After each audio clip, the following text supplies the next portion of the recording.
He was born with his feet first on a damp spring morning, beneath a sky the pale pink of new leaves. The farm smelled of straw and milk. His mother nudged him with patient breath until he blinked away the slickness and took his first awkward, wobbling steps. They named him Rowan because of the bush of rowan trees that shaded the field where the birthing shed stood. Rowan's first days were all warmth and taste, the rich, sweet colostrum that filled him with a kind of brave strength.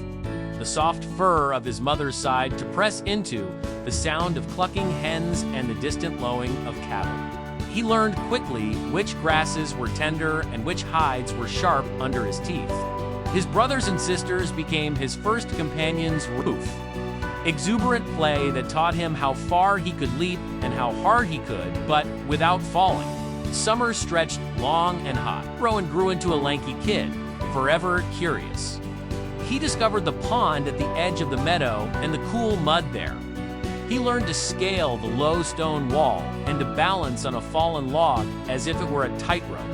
The farmer's children liked to visit, trailing handfuls of leaves and laughing as Rowan butted their shoelaces, nuzzled their hands, or leaped to nibble the ribbons in their hair.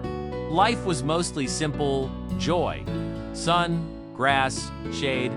As the seasons turned, Rowan became a young Billy with a proud arch to his neck and the first little curve of horns. The autumn air brought a different rhythm, shorter days. The rustle of leaves, the farmer checking the fences and counting the herd. It was in one late autumn when Rowan's coat thickened, and he learned the language of the herd. The exact bleat that meant, "Follow me." The small, threatening snort when another goat wanted the best patch of clover. He felt his place in the group shift.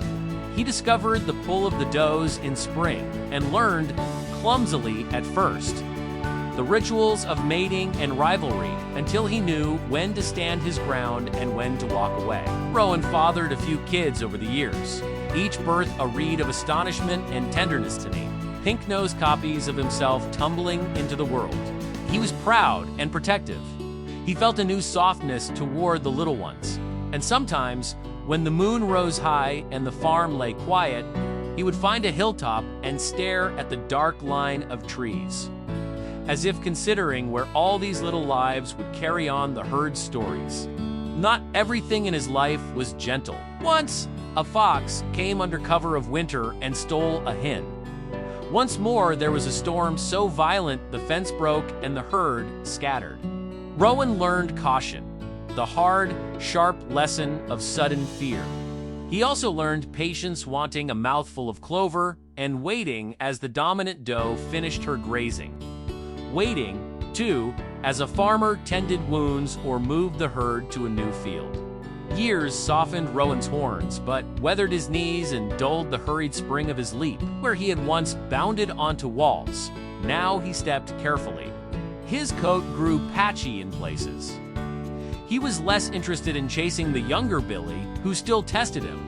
Yet, there was privilege in age respect, a quieter authority. And afternoons when the children would still find him and stroke his flank because older goats had stories hidden in their eyes. In his last winter, the days were small and cold.